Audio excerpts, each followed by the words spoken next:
Bonsoir à toutes et à tous et bienvenue dans cette nouvelle édition du journal. Il est 19h01. Merci de votre fidélité. Ce soir, nous serons accompagnés d'Amadi Saïd, 3e vice-président du Conseil général. Bonsoir. Bonsoir. Nous reviendrons avec vous sur l'actualité. Ce sera juste après les titres de la journée.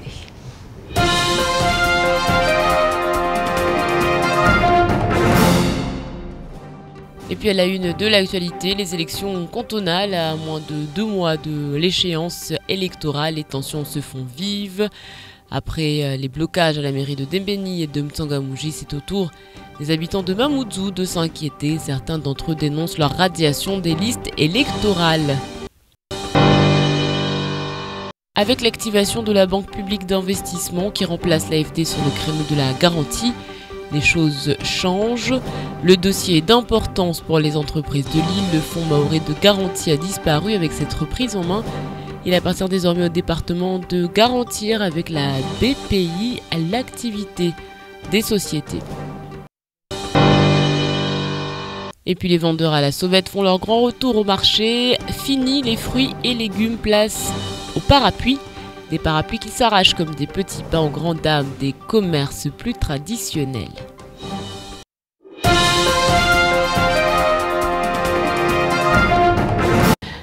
Et je vous le disais donc en titre, à 2 mois des élections cantonales, les tensions se font vives parmi les citoyens. Après des blocages dans les mairies de Dembéni et de Mtsangamouji, c'est au tour des habitants de Mamoudzou de s'inquiéter. Certains d'entre eux dénoncent leur radiation des listes électorales, des radiations qui les empêcheront de voter. Un problème qui s'était déjà posé pendant les municipales l'année dernière. Reportage de Camille Leca. Pour pouvoir se rendre aux urnes le 22 mars prochain, il fallait être inscrit sur les listes électorales au plus tard le 31 décembre dernier. Problème, après leur publication en mairie de Mamoudzou la semaine dernière, on a constaté que certains électeurs avaient été radiés. Une décision que les habitants de la commune contestent aujourd'hui. La première chose, c'est de voter. C'est la première règle, c'est le premier droit d'un citoyen, c'est de pouvoir voter, de pouvoir s'exprimer, de dire ce qu'il a. Alors là, si on ne peut pas voter, là on ne peut pas s'exprimer. Là, c'est veut dire on nous a privé un droit. Il ne faut pas priver ces Mahorais-là de leurs droits. Il faudra leur donner la possibilité de voter. Toutes les inscriptions ont été révisées par une commission réunissant le maire ainsi que des représentants de la préfecture et du tribunal de grande instance. Procuration non valide, problème d'adressage ou encore contestation de résidence sur le département, voilà les principaux motifs de radiation. Des motifs qui avaient donné lieu à de nombreux recours des électeurs devant le tribunal administratif lors des municipales de 2014. Mais pour la mairie de Mamoudzou, les choses semblent aujourd'hui être rentrées dans l'ordre. On n'aura pas les mêmes problèmes puisque déjà depuis les municipalités de 2014, les personnes qui ont été radiées, pour la plupart, la grande majorité, ces personnes-là ont fait les démarches pour justement se réinscrire. Donc ça a été fait. Et puis on a constaté lors de la première révision des listes électorales, justement il n'y a pas eu beaucoup de radiation. La municipalité tient même à souligner que les électeurs sont plus nombreux que l'année dernière. Elle a enregistré 1500 nouvelles inscriptions depuis les municipales. Le nombre de votants s'élève cette année à 15 000, soit près d'un tiers de la population de Mamoudzou.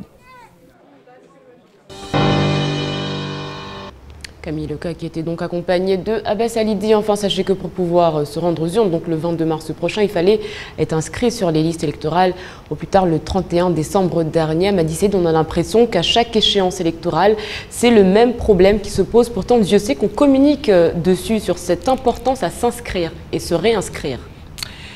Je ne peux pas lancer la pierre aux habitants. C'est nous, les hommes publics, qui avons la charge des municipalités d'assumer nos fonctions.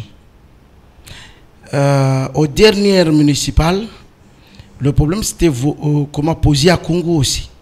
Je l'avais dénoncé et j'avais demandé au maire en exercice de faire en sorte que les choses aillent pour le mieux. J'espère qu'il aura pris la mesure du problème, qu'il n'aura pas pris le temps de faire des festivals et qu'au mois de mars, les gens de Kungu viennent me voir, ah, monsieur le conseiller général, chacun doit faire son job.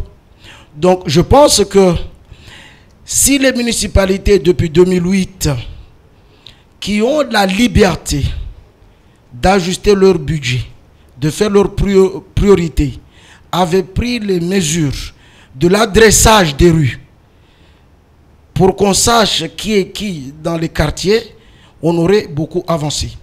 Donc je pense qu'il est temps effectivement que ces municipalités assument, parce que les personnes qui vont être candidates ou candidats ne pourront pas savoir si elles sont manifestement radiées ou pas, puisqu'ils ont ces personnes ont déjà des attestations d'inscription. Donc s'il y a une irrégularité, naturellement, le maire portera une lourde responsabilité, puisque ces maires soutiennent des candidats au cantonal. Je pense, dans le cadre de la commune de Kungu, il semblerait que des candidats sont des personnes qui travaillent dans le service de l'administration communale. Naturellement, il peut y avoir des problèmes, parce que pour pouvoir briguer, une fonction élective, quand on est un cadre municipal, on doit prendre toutes les dispositions réglementaires pour qu'il n'y ait pas de favoritisme. On ne peut pas être juge et partie. On l'a bien compris, hein. Je pense qu'on aura l'occasion d'en reparler, puisque nous sommes donc à bientôt moins de 2 mois avant donc cette échéance électorale. On en reparlera et on en parle également de cette séance plénière qui s'est déroulée il y a un peu plus de 24 heures. Opposition et majorité étaient ensemble, il faut le dire, pour défendre certains dossiers et notamment ce litige de foncier qui oppose le conseil général à l'État. Je vous propose d'écouter le président du conseil général, le micro d'Abbas Salidi. Concernant la répartition des biens, je crois que là aussi, il sera nécessaire que le débat puisse de nouveau s'ouvrir avec l'État, puisque cela fait plus de 10 ans que nous échangeons là-dessus. Nous constatons simplement, en particulier après s'être assisté d'un cabinet pour nous aider dans le schéma immobilier et qui nous a permis donc de recenser la totalité des biens du Conseil général qui sont occupés ou qui ne le sont pas. Par nous-mêmes, nous avons pu constater que, bien évidemment, cette répartition ne peut que être en la faveur de la collectivité que nous présidons. Et donc, nous comprenons mieux aussi les raisons qui ont conduit à voir ce dossier traîner sur plus d'une décennie. Et donc, pour ce faire, nous avons acté aujourd'hui par délibération la nécessité d'impulser une nouvelle orientation, un nouveau débat avec les services de l'État pour que le Conseil général cesse de continuer à louer autant de bâtiments alors même qu'elle a des bâtiments sur la commune de Mamoudzou notamment et ainsi rétablir ce qui est de droit. Avant de vous laisser la parole à Madi Saïd, on va écouter également cette autre réaction, celle d'Ahmed Atoumani Douchina, puisqu'un autre point a été soulevé, celui de la continuité territoriale. Concernant la mobilité territoriale, l'aide ne pourrait être versée que tous les 3 ans et les aides publiques ne s'ajouteront plus au paiement de l'ADOM, une décision très critiquée. Écoutez plutôt. Nous trouvons que ce que l'État nous donne ne nous suffit pas et qu'il faudrait, par rapport au décret qui est proposé, trouver une solution qui soit beaucoup plus favorable aux Mahorais qui ne connaissent pas la métropole, alors qu'à l'époque, Jacques Chirac, qui a mis l'idée en place, avait souhaité que tous les ultramarins puissent un jour connaître la métropole. Or, les moyens et le décret, en tout cas le projet de décret qui nous est proposé, ne va pas donner la possibilité à beaucoup de Mahorais de pouvoir profiter de cette donne, c'est-à-dire pouvoir aller se rendre à métropole. Voilà donc ce qu'on pouvait dire par rapport à cette séance plénière. Beaucoup de griefs des élus à l'encontre de l'État. Aujourd'hui, on peut dire que le Conseil général demande des comptes à l'État et c'est établi, c'est un fait. Je pense que nous sommes en pré-campagne électorale. Les sujets qui ont été abordés par mes collègues, naturellement, moi, je n'étais pas au moment... Ce ne sont pas des sujets importants. Les sujets sont importants, notamment sur la question des immobilisations et des biens du département. Mais justement, nous avions 3 ans pour poser le problème et travailler en partenariat avec les services de l'État. Je me rappelle, en 2011, quand j'avais initié le projet de déménager la direction de la coopération vers les bâtiments qui étaient vides à cette époque-là, la DAF, les bâtiments de l'ancien DAF, qui était surnommé, comment on appelle ça? Il y a une prison américaine qui est célèbre, où on mettait les cadres dans les placards, vous voyez? Donc j'avais sollicité que le président du conseil général, mon collègue, m'aide à ce que la direction de la coopération qui était confinée dans les bureaux entre le secrétariat des élus et la salle de commission pour qu'on ait nos biens. Hamadi Saïd, pour qu'on soit bien clair, ce que vous êtes en train de dire, c'est que finalement, tout ce qui a été évoqué hier, vous l'avez déjà évoqué, et que c'est un acte politique plus qu'une séance plénière. Oui, mais voilà, c'est quand même bizarre, parce que le problème s'est posé depuis avril 2011. Et là, l'exécutif avait tous les moyens pour poser. On aurait pu faire les délibérations avant et puis faire le suivi. Ça n'a pas été fait. Et il faut que le président du conseil général assume ses responsabilités. Nous étions à ses côtés pour l'aider à faire le job. Je me rappelle que grâce à une action que j'ai menée, nous avons pu obtenir les locaux de l'ancienne direction des pêches, là où se trouve aujourd'hui la direction de la coopération, en face du Barfly. Donc, si on avait travaillé dans ce sens, on n'aurait pas eu ces problèmes aujourd'hui. Donc, ce n'est pas 2 mois de notre éviction du conseil général, hein, pour beaucoup d'entre nous peut-être, parce que la population est en désarroi, qu'on pourra se faire pardonner. Je pense que c'est vrai que c'est un chantier qui reste à faire, mais je peux dire au président, et je suis fair play, il n'est jamais trop tard pour bien faire. Mais je ne pense pas qu'on soit vraiment dans le timing. Hamadi Saïd, vous vous présentez à votre canton de Congo pour ces élections, si je ne me trompe, corrigez-moi tout de suite si ce n'est pas le cas. Et il semblerait que du côté de Congo, ce soit vraiment l'un des bastions qu'il faille défendre aujourd'hui. Est-ce que vous êtes confiant par rapport à cette potentielle réélection? Vous savez, une élection n'est jamais gagnée d'avance. Voyez-vous, ça fait plus de 20 ans que je suis dans la politique. Moi, je ne veux plus des élus gigots d'agneau. Je veux que la personne qui veut être candidat assume ses responsabilités de citoyen et d'électeur, mais aussi de personne qui est candidate. Que la personne débat. Je ne voudrais pas que les gens fassent le boulot à la place. Aujourd'hui, est-ce que le bilan du conseiller général est positif ou pas? Parce qu'on a l'impression que finalement, il ne s'est rien passé pendant toutes ces années où vous étiez tous, je le rappelle. Donc, je peux dire que globalement, la mission qui a été confiée au président Daniel Zaïdani et à la majorité en avril 2011, le job a été fait. Il était question de redresser les comptes du conseil général déficitaire par la majorité UMP sortante. Le problème est réglé. Maintenant, quand vous n'avez pas assez d'argent, vous ne pouvez pas investir.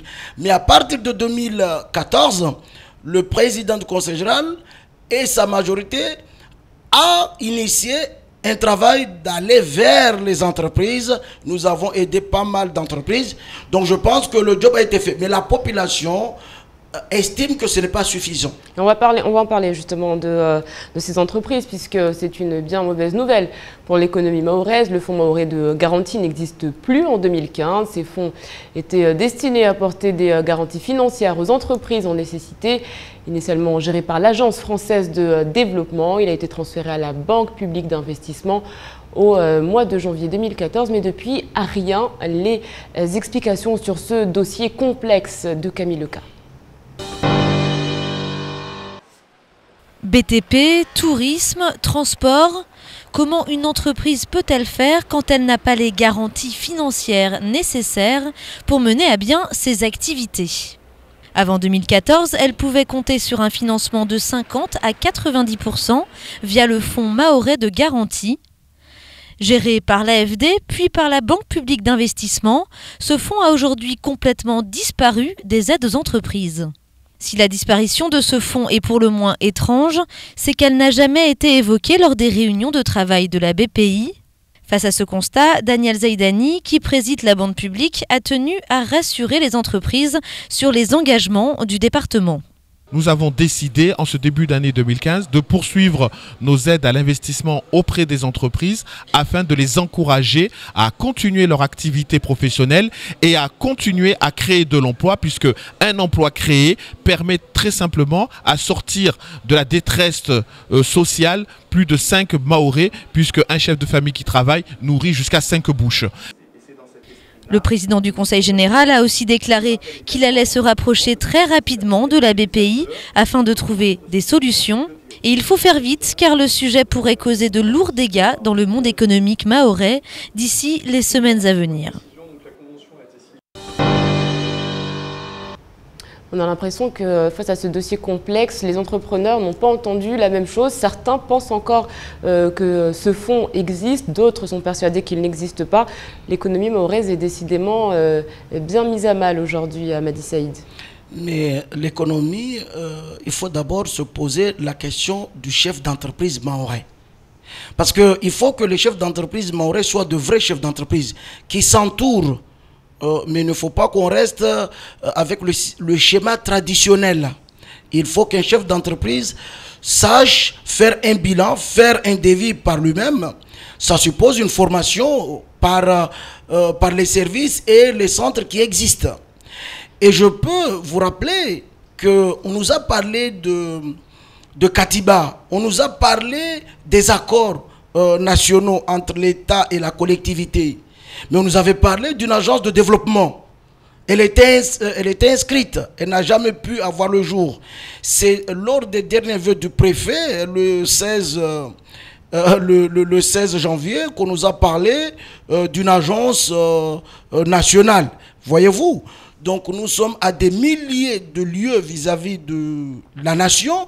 Nous devons avoir des gens qui ont la compétence, mais des gens qui s'occupent des dossiers fermement vis-à-vis des services de l'État, mais vis-à-vis aussi de nous-mêmes, de nos agents. Parce que nous devons avoir des cadres compétents qui soient à mesure de faire de notes administratives. On ne peut pas continuer à venir poireauter au Conseil général et pointer du doigt seulement les services de l'État. Donc moi je suis tout à fait d'accord avec les propositions qui ont été avancées ici chez vous avec le nouveau président du MEDEF, parce que c'est ensemble, la collectivité, avec tous les chefs d'entreprise de Mayotte et les artisans réunis qui peuvent définir un plan de développement sérieux pour sortir de la misère sociale. Merci beaucoup Madi Saïd d'avoir répondu à toutes nos questions. Je pense qu'on aura l'occasion d'en reparler avant pas très longtemps.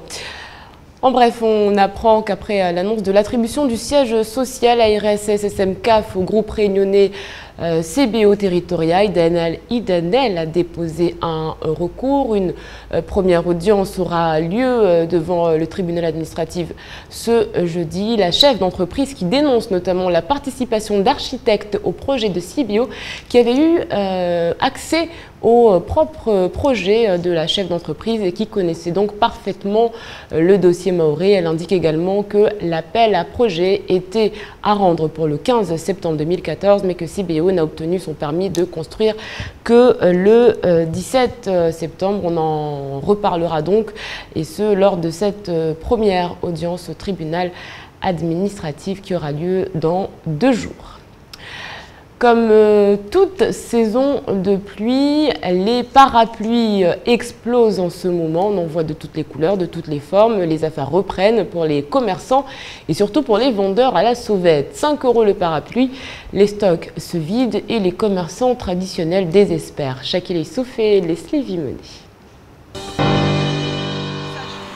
5 €, clava minha avó foi parapluie. Kawe, parapluie, tous les moyens sont bons pour se protéger en attendant que le soleil fasse son apparition. Sur l'île Lagon, la population s'adapte car malgré la saison des pluies, il faut continuer les activités quotidiennes. Les commerçants ajoutent un rayon parapluie, un moyen de faire augmenter leur chiffre d'affaires, même s'ils sont conscients de la concurrence déloyale des vendeurs à la sauvette.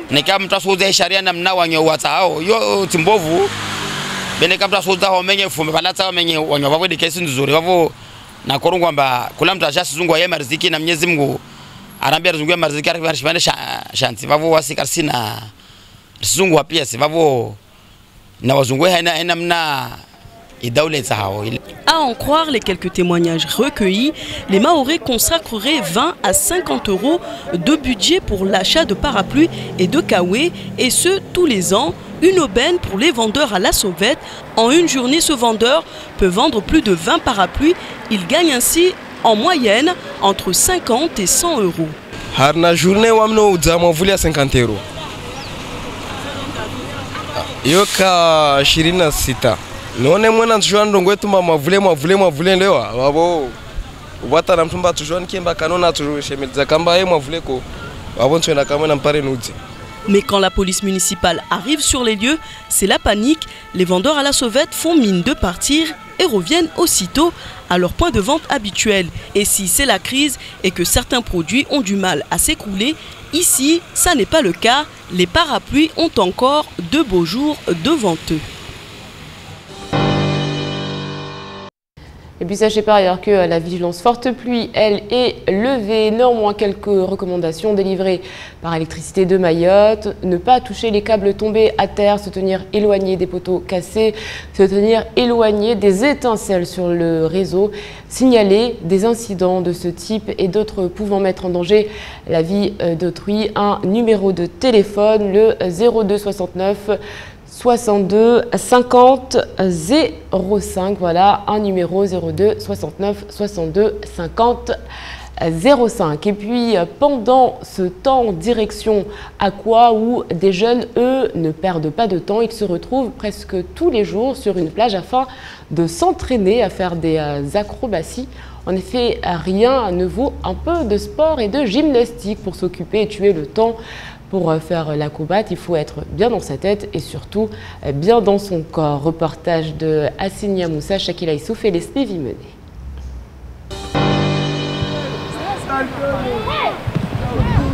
Ali, Kamar, Rassoul et leurs amis profitent quotidiennement de la plage. Pas seulement pour se baigner, la plage s'est transformée en un espace particulier dédié à la gymnastique. À défaut d'avoir des structures nécessaires pour pratiquer un sport acrobatique, ici à Aqua, le sable amortit les chutes. Les plus grands apprennent aux plus petits et parfois même, l'élève dépasse le maître. Si je ne suis pas là, je ne fais rien. Mais c'est mon ami qui m'a appris à faire ça. Un ami qui s'appelle Ramadan. D'accord. Qu'est-ce que ça t'apporte pour toi? Le bien. Je ne sais même pas faire ça, mais je fais simplement tourner en haut et faire le en l'air. Abdou est le plus âgé de tous et a appris à d'autres jeunes comment faire des figures aériennes en faisant des saltos. Aujourd'hui, il est fier de nous montrer ce qu'il sait faire. On peut dire que c'est moi le boss. Voilà quoi. Donc c'est toi qui as appris tout le monde en fait? Ouais, bon, on peut dire que j'ai formé deux ou trois personnes. Lui là et voilà mon pote. D'accord. Mais pourquoi tu formes les jeunes à ça? Ben voilà, comme vous avez dit, pour lutter contre le gala, il n'y a rien à faire, donc on veut passer notre temps à la plage, faire des saltos comme ça. Et toi, tu as appris où? Tout seul, depuis tout petit. C'est ma vie quoi, je suis né comme ça.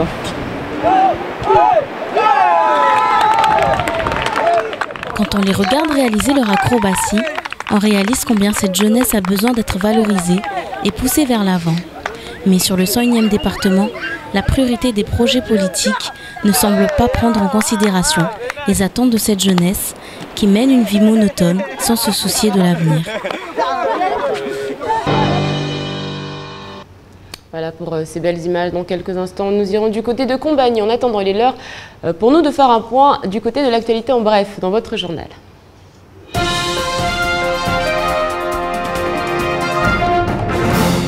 Le gouvernement suisse avait décidé, avec la baisse de l'euro ces derniers mois, de bloquer le cours de sa monnaie, le franc suisse, à 1,20 € pour 1 franc.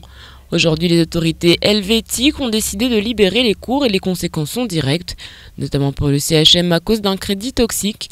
Une procédure judiciaire est en cours visant à annuler le contrat.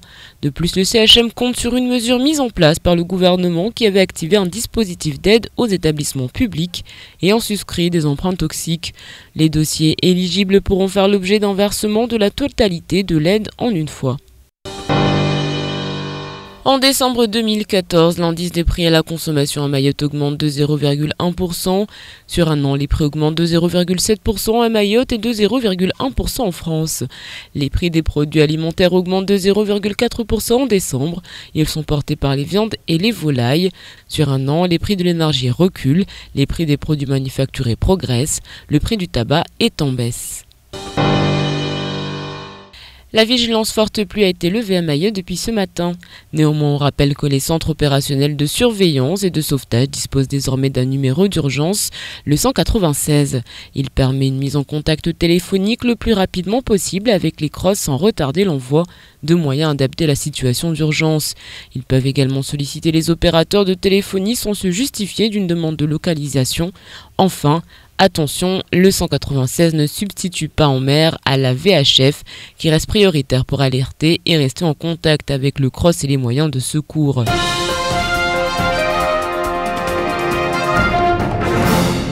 On connaît tous cette chaîne de restauration rapide américaine dont la spécialité est le poulet. Eh bien, sachez qu'à Mayotte, un entrepreneur s'est inspiré de ce concept pour créer son fast-food Made in Maoré, s'il vous plaît. Un fast-food situé à Combani, son nom Mabawa Wings. Et ce qu'on peut dire, c'est que le bouche à oreille fait son effet. Les images sont signées à Nourdine Abdourahim. Menu quoi, on a des menus sandwich ou menu Mabawa. Jeudi soir, 21h, les derniers clients passent commande. En moyenne, entre 30 et 50 personnes viennent se restaurer ici tous les jours. Ils viennent de la commune de Tingoni, mais également de Mamoudzou, de Petite Terre et même de Kanikeli. Le poulet est décliné à toutes les sauces pour le plus grand bonheur des clients. Seul, en couple ou en famille, tout est fait pour que chacun passe un bon moment. Donc je suis de Passamainti. Donc je suis arrivé par du bouche à oreille, par des amis qui ont déjà mangé dans ce restaurant. Donc ils m'ont formellement conseillé de venir là. Donc j'avais un petit creux, donc je suis venu là. Et qu'est-ce que vous en pensez du coup? Très bien, je suis pas déçu et je reviendrai. L'idée est venue à Enrico lorsqu'en vacances sur le territoire, il peine à trouver un point de restauration rapide. Son expérience en main, il se lance donc dans l'aventure. D'abord à Mamoudzou, mais suite au mouvement contre la vie chère, la structure ne tient pas le choc. C'est donc à Combani, il y a plus d'1 an et demi qu'il ouvre Mabawa Wings. Mais malgré la viabilité du projet, quelques difficultés sont tout de même à noter. Vous savez, nous faisons des Mabawa. Les prix des Mabawa ici, c'est cher en fait. Donc c'est un sacré coût pour nous. D'ailleurs là, il y a la pénurie des frites. Donc on n'a pas des frites. Donc là, j'ai fait les stocks que j'avais de 3 jours, il est fini. Et aujourd'hui, c'est fini aujourd'hui. Donc là, j'ai pas des frites. Donc j'ai travaillé aujourd'hui avec des fruits à pain. Donc heureusement, on a ça.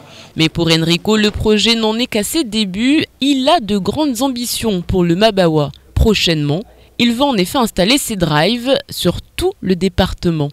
En attendant, avec 3 personnes employées dans le fast-food, la petite structure peut se targuer d'afficher un taux de fréquentation qui ne cesse d'augmenter.